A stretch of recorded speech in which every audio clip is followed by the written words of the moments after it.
Bienvenue sur ITV et bienvenue à Question Directe qui reçoit aujourd'hui Magaye Gaye. Magaye Gaye est un économiste international, ancien cadre de la BOAD, la Banque Ouest-Africaine de Développement. Magaye écrit beaucoup sur l'économie, il est connu comme étant quelqu'un de très prolixe sur des sujets économiques, sur des sujets d'importance. Magaye Gaye, merci d'avoir accepté notre invitation. 9 mois après la prise de pouvoir de l'alternance avec Diomaye Faye comme président de la République et Ousmane Sonko comme Premier ministre. Magaye, quelle analyse faites-vous de l'économie du pays? Alors, je vous remercie beaucoup, Monsieur Alassane Samba Diop, pour cette invitation. Alors, je salue vos auditeurs, je salue également vos téléspectateurs. Effectivement, comme vous l'avez rappelé, nous avons connu une nouvelle alternance en ce début de l'année 2024, pardon. Alors, avec l'arrivée d'une nouvelle génération qui est venue véritablement à un moment, il faut le dire, très difficile, marqué par des comptes publics, malheureusement, qui avaient certainement, sans doute, en attendant, bien entendu, la confirmation par la Cour des comptes. Donc, je disais, donc des chiffres qui apparemment n'étaient pas véridiques. Alors, ils sont venus également dans un contexte économique international relativement difficile et ils ont trouvé une économie extravertie. Une économie dans laquelle l'essentiel des biens et de notre consommation de manière générale, eh bien, est importé. Un pays où véritablement jusqu'à 1070 milliards de francs CFA d'importation sont notés sur le plan agroalimentaire. Une économie qui dépend également de segments stratégiques tels que le blé, tels que le pétrole ou le riz. Mais c'est également une économie, comme vous le savez, gangrénée par la corruption, avec des fleurons en difficulté vendus pratiquement à des multinationales. Une économie où 40 à 50% de la population qui fournit pratiquement 17 à 18% de notre PIB national, eh bien, continue de dépendre de la pluviométrie, en ne travaillant que 3 mois sur 12. Et enfin, une économie également où le secteur informel représente pratiquement plus de 50% du PIB et qui contribue faiblement, effectivement, à la valeur ajoutée et à la croissance parce que, étant faiblement financé par un système bancaire, malheureusement, qui n'en est pas un, parce que lié à une monnaie très forte, le franc CFA, qui nous empêche, bien entendu, d'avoir un taux de financement correct. Vous vous rendrez compte, dans cette situation, marquée aussi par un endettement extrêmement élevé, qui frise, semble-t-il, les 120% de notre PIB, eh bien, je pense que la marge de manœuvre était relativement réduite pour pouvoir redresser l'économie nationale. Mais cependant, je pense que des actions extrêmement importantes commencent à être posées. Vous vous rappelez, depuis 2015, je suis un économiste qui défend ce qu'on appelle l'État stratège. Ce que j'appelle l'État stratège, c'est un peu ce que fait actuellement le président Trump. Après un diagnostic de la situation, il faut prendre les vraies mesures. Nous avons un État à qui nous avons donné l'essentiel de nos moyens budgétaires, plus de 5 000 à 6 000 milliards de francs CFA. Mais cet État, paradoxalement, on lui a demandé de ne pas s'investir dans les activités économiques. Moi, je suis content de constater que cette mouvance, cette orientation a été cassée, puisque aujourd'hui, nous constatons que l'État de plus en plus fait preuve de volontarisme. Nous constatons que le génie militaire, ce que j'appelle par les forces de défense et de sécurité sont mises à contribution par rapport à leur expertise, par rapport effectivement à leur discipline Et ça, c'est un élément très important. Sans oublier également que sur le plan agricole, comme nous l'avons tous vu, eh bien, l'État a, semble-t-il, dégagé plus de 200 milliards de francs CFA pour aider le secteur agricole à se développer, ce qui est une excellente chose. Il est vrai que, toujours dépendant de la pluviométrie, cette année, l'agriculture n'a pas porté pour des raisons que nous savons tous, parce qu'il y avait des conditions environnementales qui n'étaient pas favorables. Mais je crois très sincèrement, pour répondre à votre question, que nous sommes sur la bonne voie et que malgré les tensions budgétaires et ce niveau d'endettement, je crois qu'au fur et à mesure, avec un peu d'effort au plan national, le Sénégal devrait pouvoir effectivement sortir de cette impasse. Et pourtant, le secteur privé sénégalais continue à dire que les choses sont difficiles, que les entreprises sont en train d'être fermées, d'autres sont en train d'être délocalisées dans la sous-région, compte tenu des taux de fixation et de taxation du fisc qui sont extrêmement importants, des redressements fiscaux qui font que certains sont en train de déserter le Sénégal. Alors, vous savez, je suis un économiste qui pense qu'avant de construire, qu'avant d'élever les murs, il faut ce qu'on appelle une fondation. Vous savez, depuis 1900, nous n'avons pas avancé. Ça, je crois que tout le monde le voit à son niveau. Et pourquoi? Parce que tout est extraverti aujourd'hui. Alors, le secteur privé dont vous parlez à juste titre, alors, je pense que la question fondamentale est de savoir qu'est-ce que ce secteur a fait pour notre économie. Mais ce secteur continue de dépendre, j'allais dire, de produire encore faiblement. Aujourd'hui, même les cure-dents, nous les produisons sur place.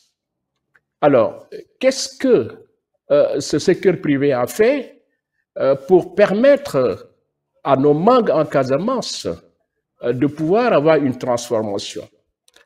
Nos problèmes de conservation de l'oignon, depuis des dizaines d'années, on en parle, mais il n'y a pas de solution.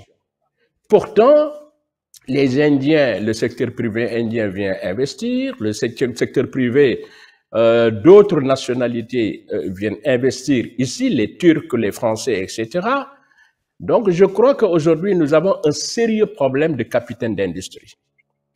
Oui, je pense qu'aujourd'hui, il est grand temps, à mon avis, de recomposer ce secteur privé, de revoir qui sont à la tête de ce secteur privé afin d'en faire un vrai moteur. Et c'est tout à fait possible, cher Alassane.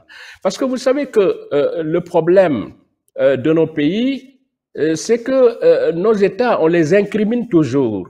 C'est vrai, le soutien n'est pas suffisant. Moi, je n'aurais pas fait le TER tel que c'est fait actuellement. Je n'aurais pas négocié les partenariats publics-privés tel que c'est fait actuellement. Mais il faut dire aussi, à la décharge de l'État, que de nombreux chantiers ont été confiés au secteur privé et ces chantiers ont été très mal faits, n'ont pas été finalisés. Et aujourd'hui, ce sont des éléments fondamentaux qui explique le fait que l'État soit toujours réticent pour accompagner, en tout cas, le secteur privé tel qu'il est formaté. Donc, je crois que, en plus de... Magaye, si on regarde bien aujourd'hui, vous avez parlé des Français, vous avez parlé des Chinois, des Turcs qui sont venus au Sénégal, des Indiens, mais ces gens sont accompagnés par des banques, sont accompagnés par l'État. Ils ont pratiquement bien accompagné un secteur bancaire qui finance ce genre de choses-là. Aujourd'hui, au Sénégal, les Français se plaignent que le secteur bancaire au Sénégal ne finance pas l'économie. Exactement. C'est une très bonne chose parce que cette question, elle est fondamentale. Et plus près de chez nous, il y a le Maroc aussi qui le fait. Le Maroc a pratiquement réussi à faire de très grands pas autour de ce qu'on appelle sa sécurité alimentaire, au point d'exporter grâce à une stratégie efficace vers nos pays. Mais si le Maroc l'a réussi, c'est parce que les entrepreneurs marocains, effectivement, ont le soutien de leur gouvernement, ce qui est une très bonne chose. Nous, le soutien n'est pas encore totalement consistant. Mais je commence à avoir un frémissement parce que lors du sommet Chine-Afrique, j'ai vu que le président de la République du Sénégal était accompagné d'un certain nombre de personnalités du secteur privé, ce qui est une très bonne chose. Maintenant, encore une fois, je pense qu'il va falloir véritablement revoir la composition de ce secteur privé, regarder les plus dynamiques et les accompagner. Comment? D'abord par, je dirais, un meilleur accès à la commande publique. Ça, c'est la première chose. Une meilleure redéfinition également des conditions de partenariat public-privé, mais aussi en revisitant encore une fois ce problème dont on parle peu, mais qui fait beaucoup de dégâts sur notre économie. Je parle de la politique monétaire. Vous savez que j'ai beaucoup écrit là-dessus et j'ai toujours dit que nos autorités monétaires actuelles ne font pas de la politique monétaire parce qu'il y a des réformes de fonds à envisager en ce qui concerne le franc CFA, mais tant que les mécanismes actuels demeureront, je pense qu'il sera extrêmement difficile de relancer le secteur privé. Mais encore une fois, vous avez parfaitement raison. Un meilleur engagement de l'État pour soutenir un secteur essentiel normalement pour le développement de nos pays. Dans une de votre contribution, vous dites qu'aucun développement n'est possible en Afrique sans une réforme économique approfondie de l'État. Je suis quelqu'un qui, depuis 2015, d'ailleurs, j'ai eu l'occasion de fréquenter votre excellente émission, Machallah, question directe. À l'époque, c'était une autre chaîne, mais c'est vous qui l'animiez. Si vous revisionnez ce que j'avais dit qu'il fallait l'État stratège. Il fallait un État qui puisse s'engager. Mais vous savez, notre État tel qu'il est actuellement ne peut plus être comme il est. Un État qui est budgétivore, inefficace. Un État qui, malheureusement, a des sureffectifs à entretenir, aussi bien l'État central que les satellites, c'est-à-dire les agences, mais aussi les entreprises publiques. Aujourd'hui, on ne peut pas se passer, à mon humble avis, d'une restructuration de fonds de l'État. Qui doit passer par où? Qui doit d'abord passer par, et je l'ai dit et je l'assume, des plans de départ négociés. Parce que vous savez que l'État, avec son budget, ne peut plus entretenir tous ces effectifs, dont une bonne partie, il faut le dire, a été recrutée sur la base de considérations politiques. Et je ne suis pas sûr que leur présence au niveau de l'État soit effectivement justifiée du point de vue économique. Ça, c'est le premier élément. Donc, je crois que le courage serait de dire, nous allons les accompagner vers d'autres, j'allais dire, activités lucratives, afin de leur permettre de doper le secteur privé. Ça, c'est le premier élément. Évidemment, oui. Vous disiez dans votre papier que le Sénégal, à la fin du premier semestre 2024, l'État employé près de 181 997 000 agents pour une masse salariale de 1154 milliards de francs CFA. Ces frais de personnes absorbent 30 à 40% des ressources fiscales, faisant de l'État avec des entreprises publiques et agences un véritable gouffre budgétaire. Absolument. Aujourd'hui, tout le monde sait, le FMI le sait, la Banque mondiale le sait, c'est à peine s'ils nous disent d'aller vers cette restructuration. Ça ne peut plus tenir, ça ne peut plus tenir. Et pendant ce temps, et vous l'avez très bien évoqué, il faut que l'État appuie le secteur privé. Mais avec quels moyens l'État peut appuyer le secteur privé? Un secteur privé qui est malheureusement faible. Mais il faut des marges de manœuvre budgétaires. Et moi, je les vois au travers d'une cure d'assainissement au niveau de l'État, bien entendu par ses départs négociés, mais aussi par une meilleure gestion de la dépense publique. Et d'ailleurs, peut-être qu'on y reviendra sur le deuxième thème, parce que c'est quelque chose que je défends depuis 2015. Et je crois qu'aujourd'hui, le président Trump, avec Elon Musk, a vu effectivement que réduire les dépenses publiques était aujourd'hui un acte responsable pour tout État donc moderne.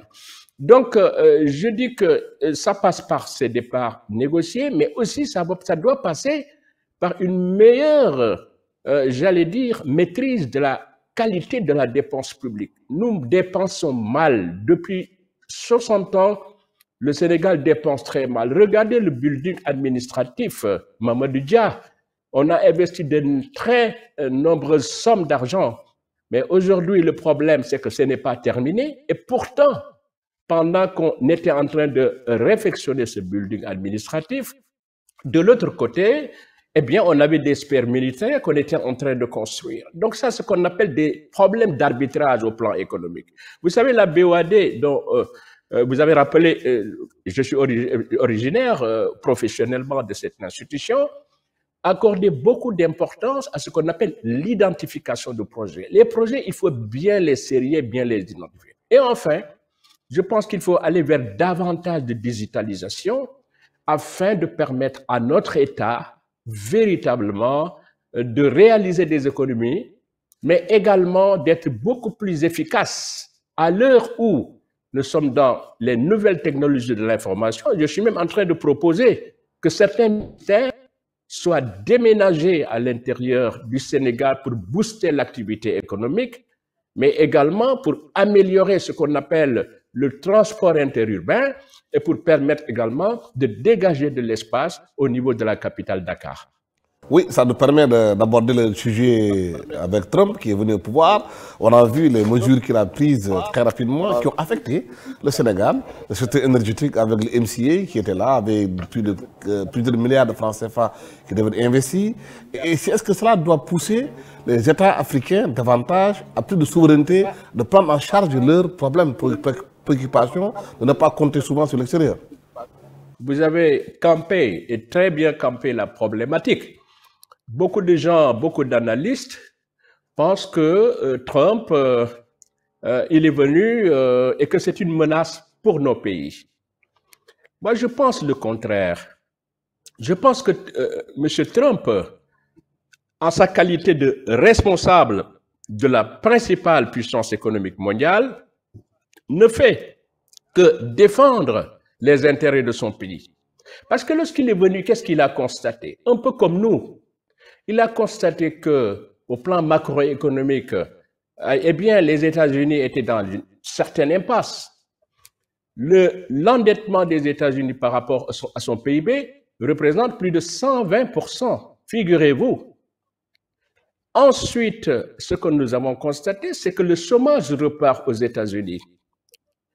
Et en même temps, la balance commerciale, elle est déficitaire.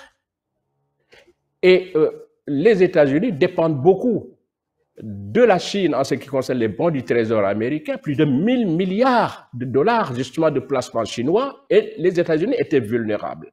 Et bien sûr, il y avait le problème du déficit budgétaire qui tourne autour de 6,4%. Et lorsqu'il est venu un bon stratège, il a dit, mais écoutez, je vais rééquilibrer ma balance commerciale, en même temps, je vais réduire le train de vie de l'État pour réduire mon déficit. Quoi de plus normal au plan économique?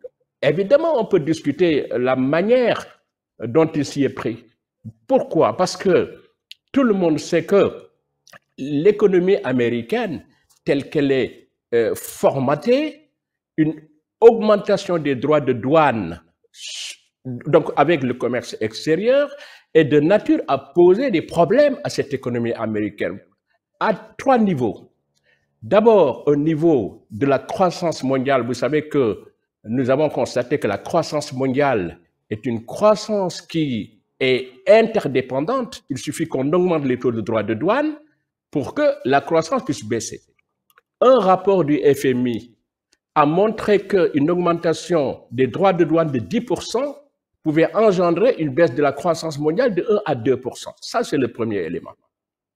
Le deuxième élément, ce que peut-être les économistes de Trump ne savent pas, c'est que ça peut, à court terme, ramener ce qu'on appelle des ressources budgétaires avec cette augmentation des taxes, mais ça tue à petit feu l'économie. Au plan d'abord de ce qu'on appelle la consommation. Vous savez que c'est le principal moteur des États-Unis.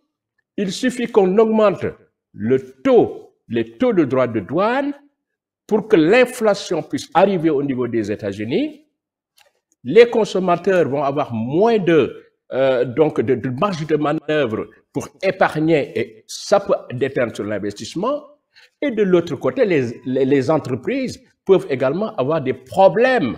Pourquoi? Parce que sur certaines composantes telles que les composantes électroniques, telles que les matériaux rares, les États-Unis sont dépendants du reste du monde. Donc, il faut faire attention à cette politique-là.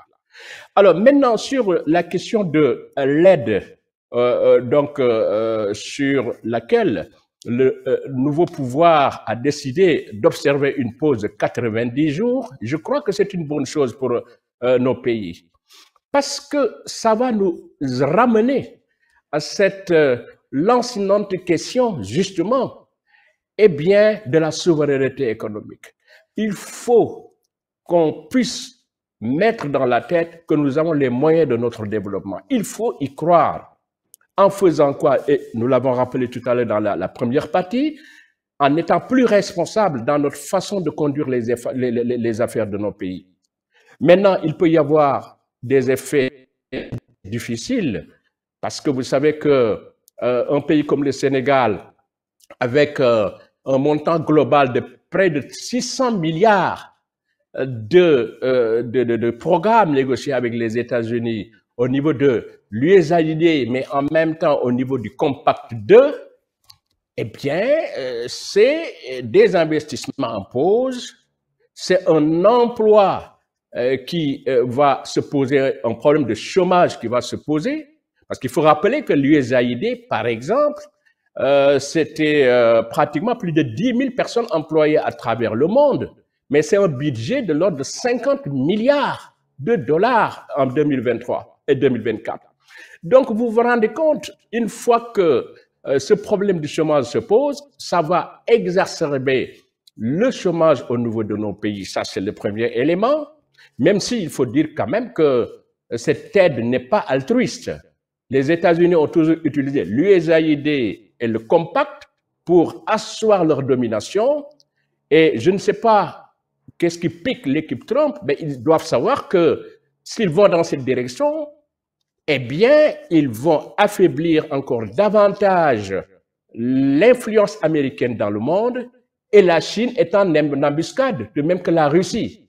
Ces deux pays qui ont le ferme désir de pouvoir effectivement mieux augmenter leur part de marché dans un continent qui est le continent de la croissance de demain et qui est effectivement un continent qu'il faut avoir en perspective lorsqu'on veut développer son économie. Donc voilà ce que j'en pense. Je crois que c'est une bonne chose pour nous, même si également ça peut faire naître des problèmes effectivement donc à court terme. Mais en interne, qu'est-ce que doivent faire nos États pour diminuer cette dépendance? C'est pas cette l'aide. C'est une très bonne question. Voilà, c'est une très bonne question d'ailleurs, parce que vous savez, de nombreux analystes et journalistes se limitent simplement à la question de quels sont les inconvénients. Mais il faut réfléchir. L'Afrique a besoin de stratèges. Les États-Unis ont des stratèges. Elon Musk est un stratège.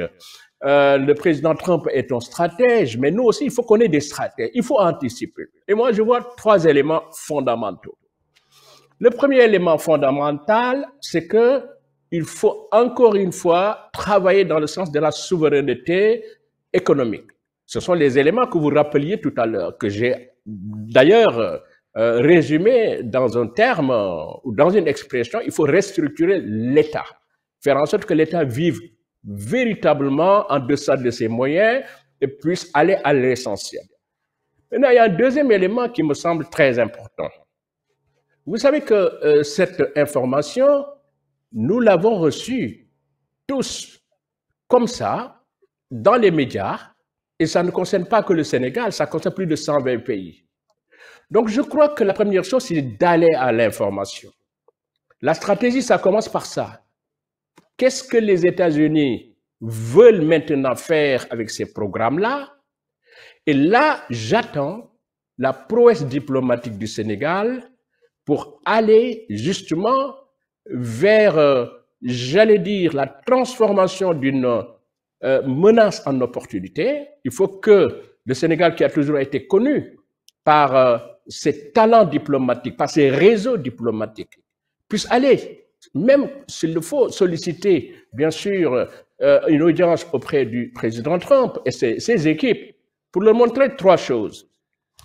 Premièrement, si vous ne faites pas attention, la Russie, la Chine et de manière générale les BRICS, eh bien, vont nous courtiser. Et là, ce serait une perte pour vous. Ça, c'est le premier élément. Deuxièmement, la situation géopolitique et géographique du Sénégal est telle que, de même que ses dividendes en matière démocratique, qu'il faut encourager justement ce pays-là. Troisièmement, nous sommes devenus un pays pétrolier et gazier. Et nous sommes à quelques encablures des États-Unis. Nous sommes le point le plus avancé. Donc, je crois que ça, c'est le deuxième élément, l'élément démarche vers les autorités américaines. Maintenant, il y a un troisième qui est le plus important. Alassane, il faut aller vers ce que j'appelle pousser l'intégration au niveau de notre pays. Mais écoutez, après 60 ans, nous ne commerçons qu'à hauteur de 17-18%. Bon sang, 17-18%, c'est très peu. Il faut, encore une fois, renforcer l'intégration régionale à travers la ZLECLAF. Mais en attendant, je souhaite qu'on le fasse de manière concentrique. Par exemple, Sénégal, Mauritanie, Mali, Guinée-Bissau, Guinée. Mais on peut se retrouver pour voir qu'est-ce qu'on peut échanger entre nous. C'est très important ça.